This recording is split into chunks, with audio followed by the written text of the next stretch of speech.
Recovery Roundtable. The Recovery Roundtable. Yeah. So first of all, thank you for coming down Of course, I all the appreciate way the from invite. up the street. Yes, 5 minutes away.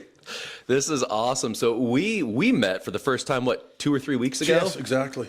You had me Yeah. on your guys' podcast. Yeah. Awesome experience. From Kelly Kettle. He was the introduction. Oh, yeah. Yeah, he Okay. told me get Mark on. He's a great guy. Yeah, really good And guy. here we are. I love Kelly. I've known him for, God, 20 years. Dang. Yes. So- So I met Kelly 20 years ago when I got off. They picked me up at the airport here. I was 2007 or something like that. I had $5,000 in my sock. They picked me up with a bus, and I thought that I was going, to have fun, and I was going to rehab. So let's jump Yeah, right in. sorry, yeah, this is why I love this. This is where it so went. let's jump in. So kind of what's your backstory? You came. Where'd you come from? So I'm before? Canadian. Okay. Lived in Winnipeg till 40, 35. I lived in Switzerland for 5 years. I always smoked weed. I always drank. I was always in that lifestyle. I was a vice president of a pharmaceutical company, traveling to 20 countries a year. And then all of a sudden I was at a party one time and someone introduced me to crack cocaine. And that kind of led me to a cycle of about, I'm going to say a year and a half of using. Okay. And then my family intervened. They said, where are you going? What are you doing? And I was flipping through a magazine, the top 10 most luxurious places to get sober. So was it like weekend using, or once you did it was all in? With the crack cocaine, it was once you use it, there's really, I mean, that's a tough one. That's a really tough one. So family got together, said Family we got love together, you. arrested me, got me arrested at least 6 times. What do you mean they got you arrested? Well, they called the police and they said I was a danger to myself or some other people. Okay. And that I was doing illegal stuff. So they just compounded everything. Whether it was a lie, let's be honest, it was all lies. Yeah. But they did that to get me arrested. That was their intervention. So looking back, are you glad that they did that? I have no ill will towards them at all. Zero. I mean, I think everyone needs a little kick in the ass sometimes or a little tap on the shoulder, and that was my tap on the shoulder. Well, and that's why I ask, because so many times individuals are stuck in their world, not knowing what they're doing is destroying themselves and others. And so a lot of times families, as you know, what you do now, families will reach out and say, I don't know what to do. Should I call the police or should I go ahead and, of course, they don't use this terminology, but enable them and try to hide everything? So it sounds like it worked out for you. I always tell them to call the police, and I don't even like the word enabling so much because if you're in a decent relationship with a loved one, you enable each other. Yeah. That's just normal. We just had this talk the other day. I'm like, I think we're all, like, codependency is a scale. I think we all have some codependency in some way. If you're hardcore on the far end of the spectrum, that's where it's like, okay, let's figure this out and help you. But when it comes to codependency, if I isolate, I think isolation is addiction. That's the best definition I've ever heard. But if you just think we come from tribal times where if you are not codependent on the tribe, that means death. Bro, death immediately. There's no, listen, how long have you been in this business for? 20 years? 23 years 23. now. Without the family, your chances of survival decrease dramatically. Yeah. That's just life. Yeah, no, I agree. And rebuilding that trust is something that we really jump in to help with because it's tough. But so they fly you out here from Switzerland, you said, No, from or Canada? Winnipeg, from Canada. Okay, so from Canada you come to LAX. Orange County. Oh, you flew right into John Wayne. Right into John Wayne, yeah. So you get out and you're like, okay, this is kind of nice. Of course. So run me through that. You had 5,000 in your sock. 5,000 in my sock. Did you check his socks when he came in just in case? You know what, my brother, we always, my brother was just always good to me. You know, he's 2 years younger. We have a great relationship. We're best friends. And we just never went without. Like whenever one had, the other was giving. Whenever one had, the other was giving. I mean, that was just how our lives were. Okay. So, he would just always make sure I had money and make sure I had everything I needed. So when you were coming out, younger brother said, here's some money, take brother. $5,000 and, enjoy yourself. Okay. Yeah. So you step off the airport? Step off the airport and get into the bus. They ask for, if I have cash, I tell them, I give them the money, and they take me to detox. And here it goes. So how was that experience for you? Well, I'll tell you something. Being an owner of a company and being kind of established already, and now taking orders from people that you felt were not different than you. They had a different life. Okay. You know, you were in charge of 60, 70 employees. You were traveling business. You know, you came from a certain life, certain education, certain background, and now you're here with a kid telling you, hey, you can't do that, you can't do this, you can't do this. And you're like, whoa. You know, I mean, I understand I can't do that, but doing this, like, why? I don't you know? Just didn't understand the concept of picking up those cigarette butts. Like, why do this work for people that you don't need to? Like, where's the benefit? Where's the end game here? Is what I always thought in terms of recovery. You know, and then I understood service. Interesting. So in the beginning parts, was there any, and I know looking back, you may bleed in with this, but was there a sense of entitlement? Oh, 100%.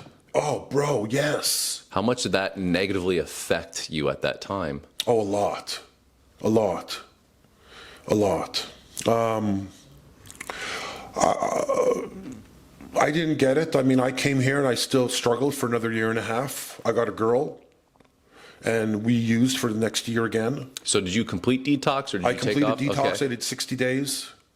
I was still womanizer. Okay.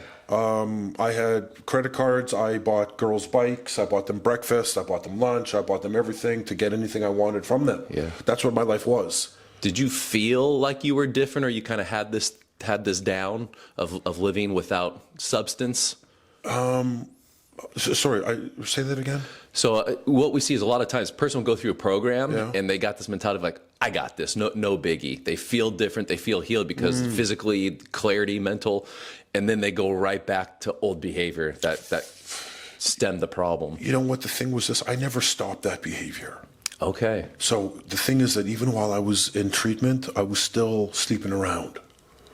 I still was my old same Shane, going to the bar every night. But instead of the bar, I had, 50 girls right here that were sick as I was, or even sicker. And that's what I liked. I liked that. That made me feel good. That was a sense of comfort for me, Yeah. Yeah. So you continued it in that behavior. About how long was it before you started picking up again? Right away. Okay. The second I left.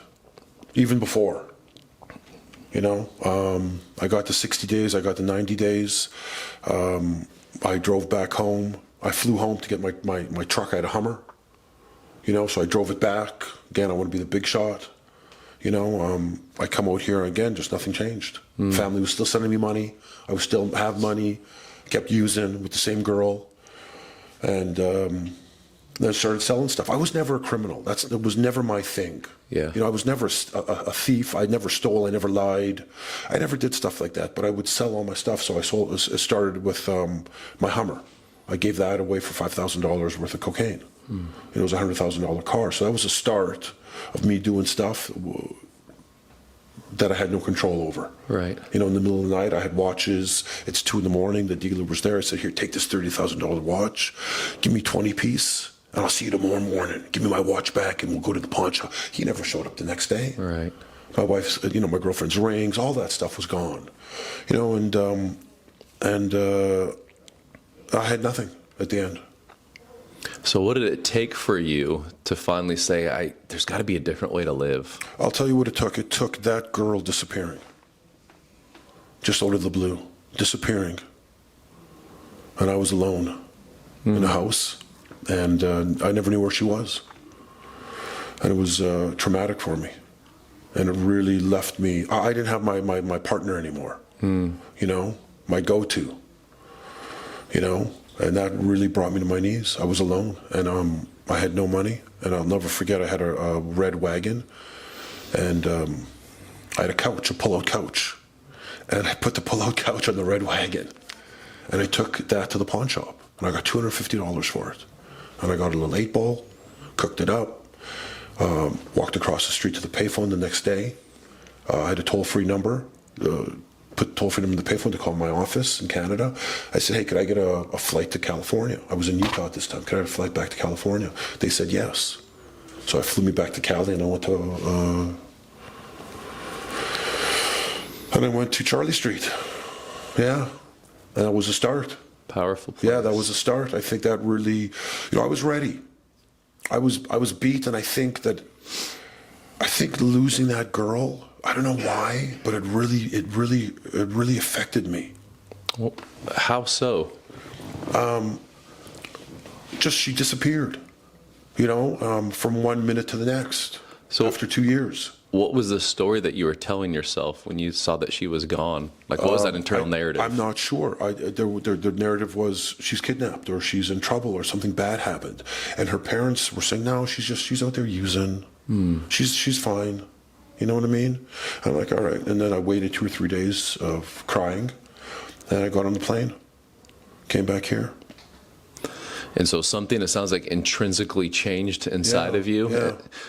So what was that process like of starting to realize that your behavior, your thought process, whatever it was that you identified, saying, this is it, this is what's going to change? Yeah. You know what? For me, it was a lot of pain, just a lot of crying. I mean, every day for the first 6 months, I mean, night terrors, night screams, focusing on the gym, focusing on health, but crying. Oh, I mean, when I mean crying all the time. Every morning in the shower, every night in the shower, cry myself to sleep every night. Yeah, man. Yeah, you were really feeling it. Yeah. So what allowed you to actually feel, to stay in that place, to actually start processing and feeling what you were going through? You know what? I don't know. I really can't tell you what made that change. I don't know. I'm thinking back now, like it feels like a blur. It was 20 years ago, 18 years ago. It just seems like I was in so much pain that all I was thinking about was her, and thinking, wow, I just need to get okay. I need to be like, this is not me. I'm not a 160-pound guy. I'm a 215-pound guy. I've always been an athlete. I've always been an intellectual. I've always sat at a table, always at the head of a table. I've always been around, my God, I did business in Dubai for 25 years. I had translators with me. That's my life. Yeah.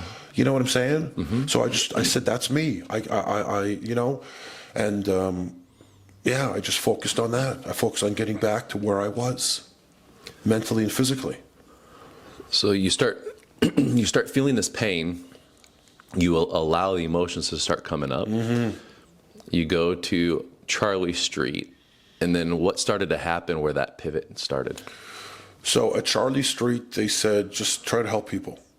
Just try to help people. That's it. And I was there for 2 days, and then some guy came in, and I talked to him, and I said, hey, how you doing? And he said, thank you for talking. And I said, okay. And then they said, pick up cigarettes or do this, or, who wants to cook? I said, well, I like cooking. I'll cook. And then you see the guys are happy. And then you see guys with no teeth. You see guys that can't string together a sentence because of using chemicals or lack of education, or you see all these different types come in, and then you see some lawyer walk in the door. You see a doctor walk in the door, and then you see another guy out of the bushes. And everyone's struggling and everyone's fighting just to have some kind of peace, man. Some kind of, wow, it's quiet, and I'm okay. I don't owe rent. The dealer's not after me. I have a bike.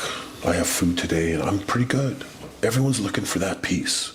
And I just realized that. And I said, wow, how could I help people bring that peace? I was always after the dollar. The money was always my thing. I didn't care about anything but money. Nothing. So I was never really caring about people's feelings or anything like that. And now, so I was introduced to a new way of life and a new way of thinking about, hey, you can help that guy that doesn't have any teeth. You could give him hope in some way.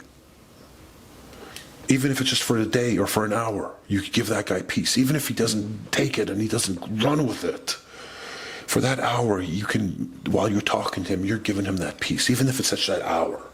I thought, wow, that's pretty cool. That's a lot of power.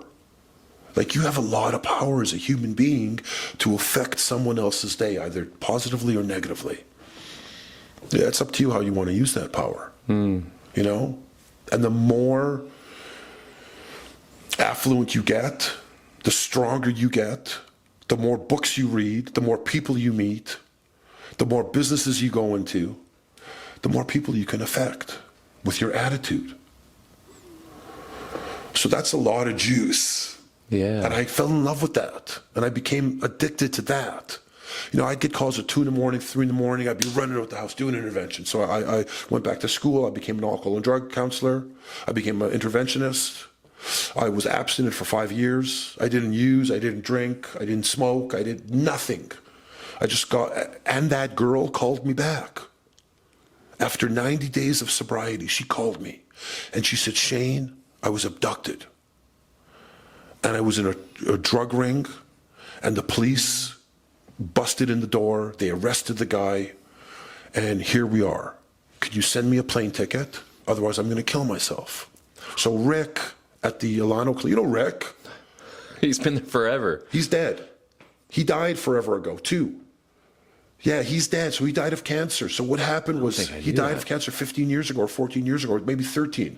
No, a little longer than that. So what happened was I had about $700 in my pocket, no credit cards, nothing at all. And I said to Rick, I go, Rick, I'm going to give you $400. Can you buy a plane ticket for me? He said, yes. Are you sure you want to do this? I said, yeah. He bought the plane ticket. I picked her up at the airport, no shoes, nothing. And yeah, bro. 18 years later, we're happily married with 3 children. So that was the girl. That was the girl. That was the girl, yes. That was the girl. She came back. I took her to a women's facility, like Charlie Street, but for women, at the Ashland House or something like that. And she got sober. And I was sober enough to let her know that, hey, we're separate when it comes to sobriety. If you start whining and complaining and crying and carrying on, and I don't think I can help you, you're gonna go back home to the Ashland House. I'm just gonna drop you off at the house while you're crying. That was my rules. I had rules, and I did that. And she got sober, and then we got pregnant.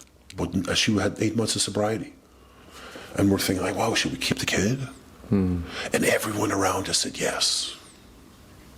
They said, yeah, you guys are good. You guys are great. And I said, whoa, that's awesome. And I hadn't seen my mom and dad yet at this time. They hadn't let me back in their good graces. And then we had the kid, Samson, and he was 5 months old now. And my mom was going to be in Vegas. And I said, hey, why don't you want to meet your grandson? She said, yeah, bring him to Vegas. So I brought him to Vegas, and then it's just, there we go, bro, here we are. It's like a miracle. Yeah, what a powerful story. And it's, the more people I get to just kind of talk with like this, I swear it's like once there's full submission and surrender. Yes. And acceptance, that's where the growth and the miracles start. Yeah, bro. It's like when we get stuck in the entitlement, you're fighting. It's like trying to swim upstream with everything. Exactly, you can't. And then once we get right with, I'll call it get right with God. It's like, hey, let me show you what it's like to swim downstream. How effortless does this feel? And all of a sudden, you're getting to see all of these things. Beautiful things. In ease. Yeah. Yeah. Yeah, from dis-ease to just ease. Unbelievable. That's beautiful. So what does life look like for you now or over the last 10, 15 years? Well, I'll tell you, it's been up and down. I mean, I started a few different companies. One was a consulting company where we would place clients. So I did that for 10 years. Very, very successful doing that. Thousands of people came through my doors. And, I still have letters. And I send those letters to my dad. And those are the letters he has on his fridge right now.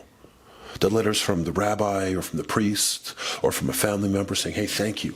We really appreciate that. That's what he's got in his fridge, not my paychecks. He don't really care about that stuff. That is so beautiful, the way that you just phrase that. Is what's important to us is what's on the fridge. Yeah. It's not the paychecks. No. It's not necessarily the accolades. I know at our fridge, it's the pictures the kids draw that they just pour the love into and wanting to connect. Yes. So it's so cool. So you've been able to help so many people. And what's interesting is for some reason, I don't know why it's this way, but it's like those that go through some of the most severe pain are able to turn that into purpose backed by passion to actually make a change and a difference in this world. So how important is passion and purpose to you?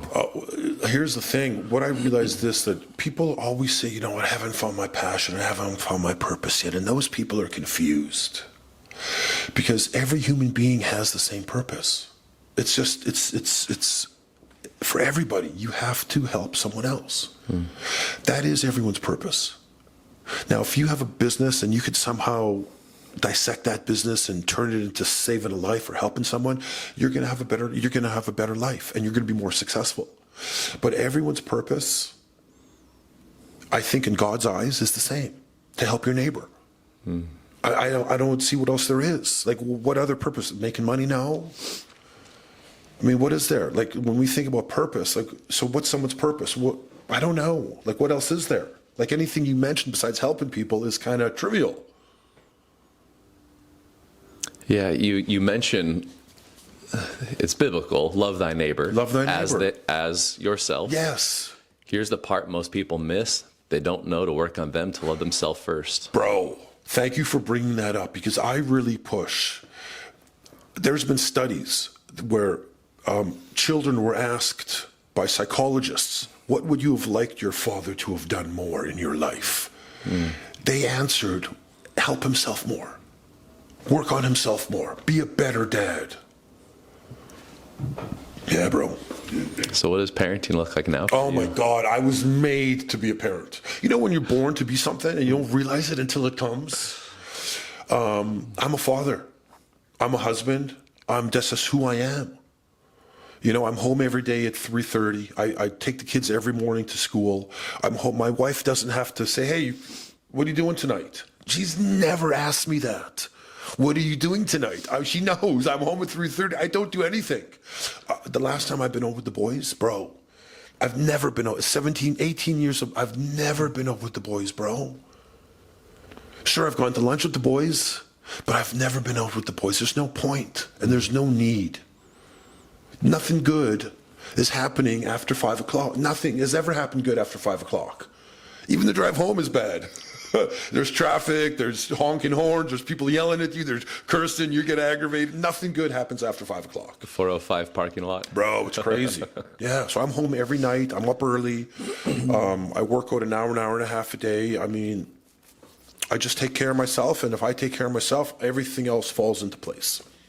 So one of the other things that I've noticed about you is habits, and taking care of yourself in a routine seems to be pretty important to you. What does that look like for you now? Well, I'll tell you something. It's always been, I was always an athlete. So I always, even at lunchtime at school growing up, I was in the gym, I was on the exercise beams, I was always stretching, I was always doing something. So today, nothing has changed. I have 3 kids, I have a job, I have a wife. You have to make time to make yourself better. And you can't have them interfere with that. So what do? I get up at 5 now. You got to get up at 5. You got to do your prayer. You got to do your meditation. You got to do your exercise. You got to do your thankfulness, your gratefulness. And you got to get out of the home. You got to get exercise. You got to get back to the house in time to get the kids out to school. And then you go to work. You work all day. And then you're grateful to get home to the kids, And I still, like last night, my youngest slept in my room with me. So me and my wife don't sleep in the same bedroom. I snore, so I'm downstairs in the nice garage I made for myself, and I have a pullout. So I said, hey, so she slept in my pullout last night, my 7-year-old. But I mean, that's what I'm here for, bro. My son Samson just started driving. I mean, it's just I don't know what to say. He's in there driving my 720 horsepower truck. I step on the gas. I'm like, bro, come on, man. That just cost me $3. I mean, this is the fun I'm having today. Like, I'm a father. I am purpose driven. I'm here to, I had a call the other day. I didn't have a call, sorry. I sent a text message to this guy. Says, hey, I'm here, bro. I'm here. I had a text message about 4 hours later from his kid. Sorry, my dad's gone. Thank you for reaching out. The day before he had texted me and he said, Shane, I let God down. I lost my job. My wife just asked me for a divorce. And I didn't respond in a minute because I didn't see it. You know what I'm saying? That really hurt me. That really upset me. And I really had to understand You know, like, what was I doing that I didn't look at the phone for an hour and a half? Like, you know what I'm saying? Yeah. So it really, like, that bothered me. So I'm really, and I never knew this guy. I never met him. We had just talked on the phone a few times. We had texted each other. You know what I'm saying? Yeah. But he was just another guy, a human being that was reaching out in time of desperation and was using me for some reason. You know? And yeah, so things like that really get to me, man. So I really work hard to try to save lives, and I really work hard to try to be on point. And you know, this is a fire. We're living in a time now where it's like we're living in a fire pit. It's not like the olden days where we don't have no one's relaxing. 55+% divorce rate, 65% obesity, the food we're eating. I mean, the mental health. 1 million men a year commit suicide. 1 million men a year commit suicide. Bro, there's problem. We're not living in good times right now. The world is on tilt. And it's our duty. It's our duty. It's our duty to make it better. And in my religion, there's something called Tikkun Olam. What that means is this, is that as people, it's our responsibility to make this world a better place for everybody, no matter what. That's how I was brought up. That is in the Jewish culture. You could Google it. It's called Tikkun Olam. It tells you what it is. We are here to make life better. It's our job to make human beings better. It's our job to give to society. It's our job to improve technology. It's our job to improve medical procedures. That is our goal. That is our job as human beings, is to make people's lives better. That's what I'm here for. Yeah, to help the individual move from pain to the peace you were talking about. Yes. And it's available for everybody. And that's the part, probably like the first 10 years, I missed the stakes. Here's what I mean by that. Every job I've done, companies worked for, if you didn't reach your client, your customer, whatever it was, it's like, oh, no big deal. You just get back to dialing. Here, it took me a while to understand the severity and the depth of this, of going, if I don't break through to them, it's death on the other side. Yeah. And that's the part I feel sometimes we miss. And it is heavy. And I'm so sorry to hear about that text. And it's hard not to take it personal. Yeah. I know still to this day, I've gotten better, but still to this day, when I get a call of someone that I knew or we helped, or even just online, bro. Just through a post. Yes. Oh, I need some help. Oh, here's, like, I'll send out, I've got so many Google documents I've made to help people, and video series. I'm like, hey, check this out. If you need more, reach out. And then you find out, and it's like, I could have done more. I know. And that balance is so tough. But I love what you were saying of, it takes this pain, and all pain is temporary, even though it feels permanent, knowing that this is temporary. How do I find a guide or someone to help guide the way to peace? Because if I sedate too much, death by using, or suicide, and that's the part that we're seeing so much, and it's like, no, there's another way. How do we get that message out to the person that is in the pain right now, in the pit of shit, saying, I don't see any light at the end of the tunnel, to say, I just trust the process. I've done it. I've walked thousands and thousands through. Just take my hand. I will lead you. You got to take the steps. I'm not going to drag you. But knowing the severity of it, how has that changed how you show up every single day? Like you said, you take care of yourself, different things. So how does that play out today? You know what?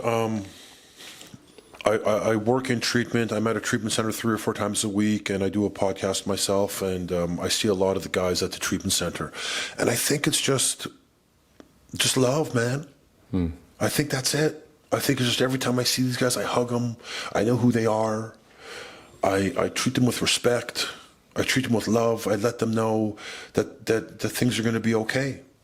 And I you know, they know what I do. They know what I do. It's no secret. If you suffer from, even if you don't suffer from mental health, life is tough, man. If you don't do certain things, you're going to fuck up. That's just how it is. You must exercise every day. You must pray to God every day or to some higher power. You must be kind to people on a daily basis. You cannot live any other way. If you do, downfall is coming. It's inevitable. It's inevitable. People have to be purpose-driven. You must save a life. I promise you, man, anybody who's listening, if you tried it today, if you're upset and you want to try to get happy, if you try to save a life, you're going to be happy. Just the act of doing it. Even if you don't save that life, you never see that person again, just that 2 hours you spent with them, you're going to feel filled up. Yeah. Guaranteed, 110%. Yeah, that was a conversation I had either a week or two ago. Is someone asked, like, what is the fastest way to get out of hell? And I think Winston Churchill said, you just keep going. And I remember this came to me. I thought, if you add a P to the end, so to get out of hell, the fastest way is to go help somebody. Yes, there you go. It's like it hits. First of all, the brain chemistry changes. 100%. It takes me out of being selfish, and I move more selfless. Crazy. And once the brain chemistry changes, it's a lot easier to start making healthier decisions. 100%. So it sounds like you are helping a ton of people. 100%. And I love your podcast. I've actually listened to multiple episodes now. Yeah, thank God. Oh, it's if no one's checked it out yet, it's called The Hopeaholics. Yeah, it's absolutely fantastic. Yeah. So what are some things that maybe people don't know about you, but you'd want them to know? Wow. What are some things that people don't know about me? Honestly, Mark, I'm pretty open. I mean, you look at my Instagram, my numbers there. I mean, you punch my name in Shane Earn, you're going to find where I live. You're going to get my private phone number. I'm not a secret at all today. I'm very sensitive. Yeah. I'm very sensitive. Things really hit me. And I really need to, I don't really have a lot of friends. I don't let a lot of people in. I like high frequency people. And there's not a lot of people out there like that, So I'm really picky on who I hang out with. If you have a problem, come with 5 solutions. And I'm going to sit down with you for fucking days, and we'll come to a good understanding of where direction you have to go to. But if you come to me every day with a problem, these are the people that we have to try to say, hey, listen, I understand you're going through a hard time today, but there's a solution. And just thinking every day about the problem is no good, but thinking every day about 100 different solutions, that's a way out. So I think that's it. I'm solution orientated. I'm very sensitive. And, I also have a Cancer Kindness Network.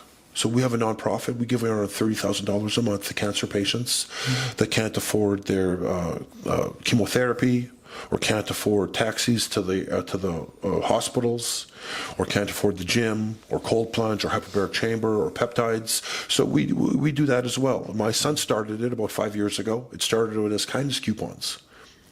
I mean, here's just a quick story about how my life is, bro, and how great it is.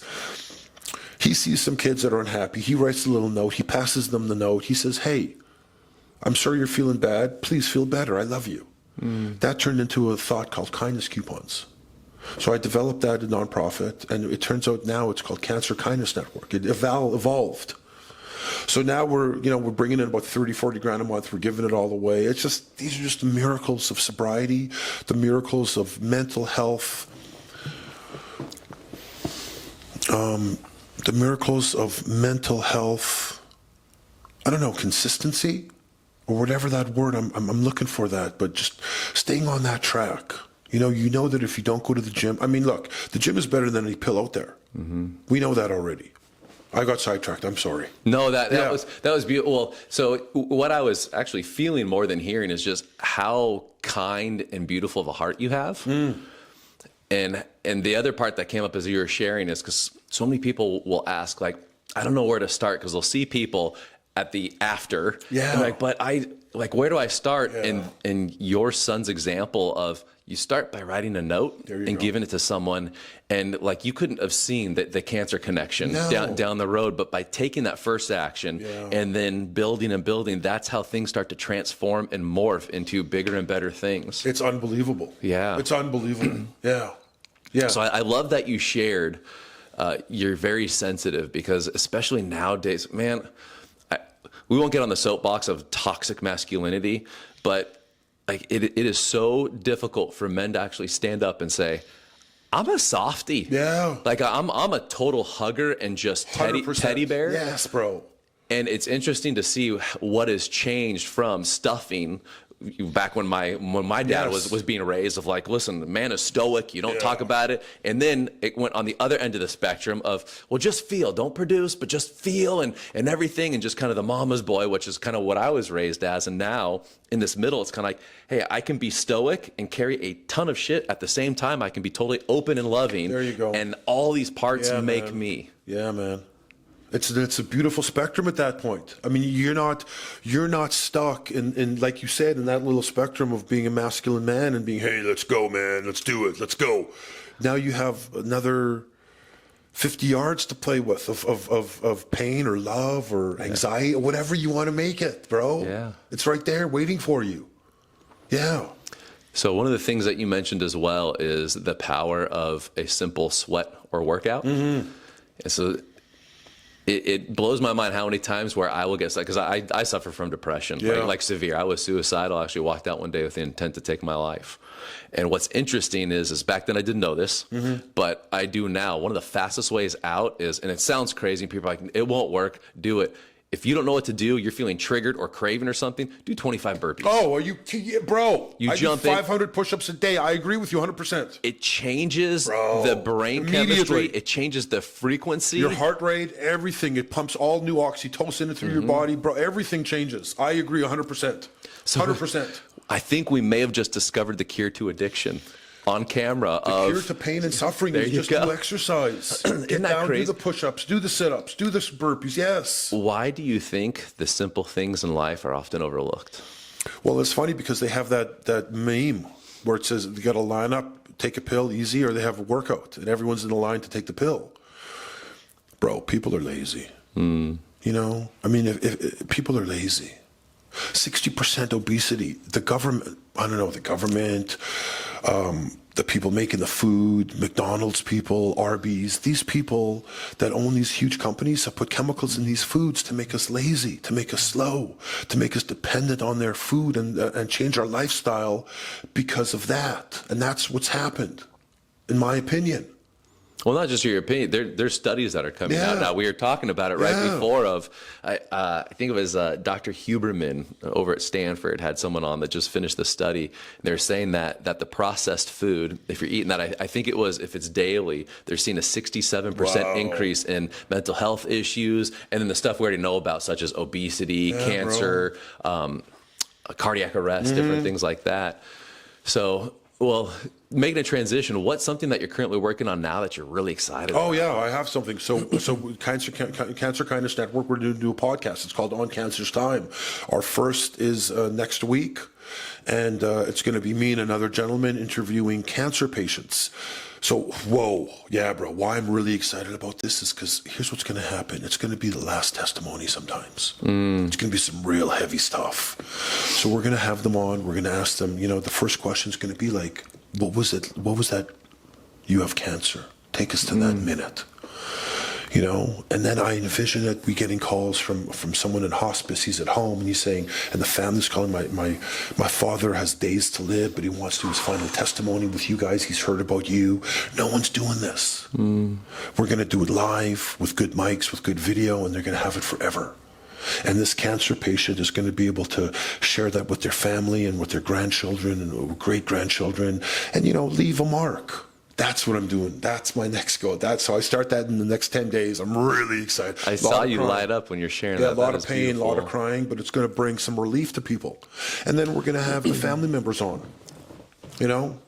How are you dealing with it? How are you coping with it? How have you dealt with this death or that death? So I'm really getting into the heavy stuff now. I'm really looking forward to that. Well, that's all. I definitely want to keep in touch with you on that, because one of the people that came in my life, it was only for a few days, that kind of changed this direction. where we've been talking about laughter, or I'm sorry, we've been talking about love, but also with laughter. Yeah. So back in 2002, I met a gentleman named Patch Adams. He's a doctor who works with a lot of cancer Bro, patients. there was a movie on Patch Adams. Yes, Is that the same guy. It wasn't Robin Williams. No, but he same played guy. the same guy, the same doctor. Yeah. Yeah, I have a picture of him that's and, awesome. and my roommate that went through this training with him. But what's incredible is the power of love and laughter and how it actually has healing properties. And it's all documented. He started the Gesundheit Foundation, I think, which is his nonprofit. Yeah. And basically, if I remember correctly, what put him on the map is there were cancer patients that were terminal, and Western civilization doctors were saying, look, you've got weeks to live, months to live, get your affairs in order. And so they would come over and work with Patch Adams, and he wouldn't necessarily use any chemotherapy, anything like that. He would say, we are going to love and laugh nonstop. And just through the laughter and the endorphins and different things, and it's all documented. Yeah. People that had terminal cancer started getting better, and the cancer cells started to cease the power and of the disappear. brain, the power of the mind, the power of the body is incredible. So love and laughter and how important it is, even in the head, because human nature is when we're uncomfortable, especially talking about darkness, we go, I don't know what to do or say, and so we kind of just pull back, as opposed to how do we just overflow the love and laughter? Yeah, man. Yeah. Well, one of my big things on the cancer thing, and I'm just making fun of it, but die our way. We're going to die. You have cancer. You're going to die. Die with us. Die our way. Just don't go. Just don't go. Why just go? You're going anyways. Yeah. Just go good. That's what we want to bring. Yeah, man. I'm excited about it. That's beautiful. Yeah. Well, thank you for coming down. Are there any questions that you wish I would have asked? No. You're perfect. So are you. Yeah. No, I appreciate it. Yeah, Thank you so much. Absolutely. Have a beautiful day. Appreciate Recovery you, brother. Roundtable. I love it. Yeah, baby. Thank you. Thank for you, coming Mark. down, Appreciate man. it, man. Thank you. Cool. Thank you.